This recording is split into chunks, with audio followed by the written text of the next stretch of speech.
quanto à organização criminosa, que é um tema que o Supremo Tribunal Federal tem enfrentado em numerosíssimas ações penais, em inquéritos, até em habeas corpus, nós muitas vezes nos debruçamos sobre as alegações sobre isso, a Procuradoria afirmou exatamente, e acho, e já antecipo que para mim fez prova cabal, de que um grupo liderado por Jair Messias Bolsonaro, composto por figuras chaves do governo, das Forças Armadas e de órgãos de inteligência, desenvolveu e implementou plano progressivo e sistemático de ataque às instituições democráticas, com a finalidade de prejudicar a alternância legítima de poder nas eleições de 2022, minar o livre exercício dos demais poderes constitucionais, especialmente do poder judiciário. Para mim, todo o estudo feito me leva aqui a concluir que a prova nos autos do desenvolvimento de uma empreitada criminosa dos réus, que, como foi apurado, se utilizaram de um modus operandi da denominada milícia digital para propagação de ataques ao judiciário, de uma forma muito especial ao sistema eleitoral, às urnas eletrônicas, e a urna tem um peso enorme quando se fala sobre urna. A urna hoje é, efetivamente, algo do povo brasileiro.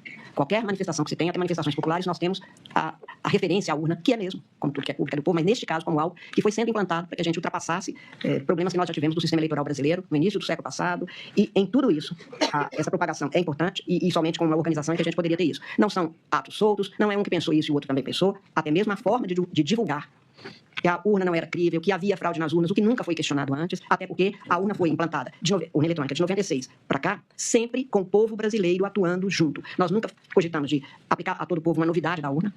Isso desde sempre. Isso é o modelo. E por isso nós nos tornamos, o que não é comum, nós assumimos que temos no Brasil, a condição de sermos matriz de um modelo, matriz, portanto, para que se tivesse modelarmente um sistema de votação com a eficiência e a segurança e a transparência que nós temos.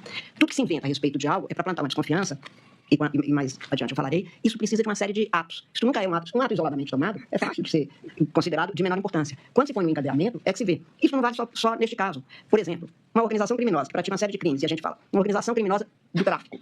Mas quando o traficante faz um sequestro e ali se tem uma pessoa que leva a comida para o sequestrar, nós colocamos essas pessoas todas porque elas atuam de forma direta, indireta ou direta, mas de forma imediata, e isso é feito desse jeito. Isso é a ideia de organização, isso é o conceito de uma organização criminosa. No caso de organização criminosa que buscava o poder, que queria atingir e sequestrar a alma da República, impedindo a validade do processo eleitoral, isso é muito mais grave e muito mais espalhado na sociedade.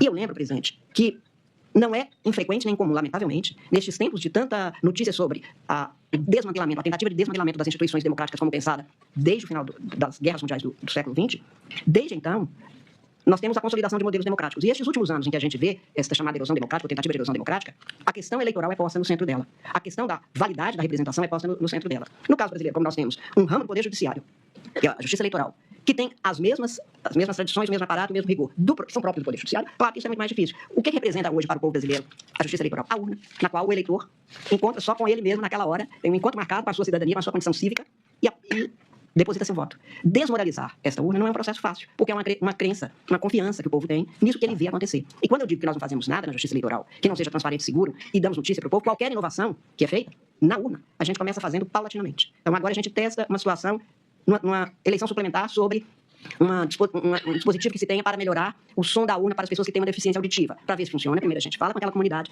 testa nessas eleições que tem um número menor. Isso vai se alargando para que a gente tenha a legitimação permanente e o conhecimento do cidadão e da cidadã sobre o que está se passando. Portanto, a tentativa de desmoralizar o processo eleitoral é isso. Uma tentativa que veio marcada, de combalir mais e mais o Poder Judiciário, veio marcado, como foi mostrado aqui, com uma série de comportamentos delituosos que foram se somando, que foram se encadeando, se concatenando e se diz. Mas nem todo mundo sabia de tudo. Mas nenhuma organização, todo mundo sabe de tudo. Aliás, se todo mundo souber de tudo, talvez ela nem dê certo. Não sei, sou especialista nisso.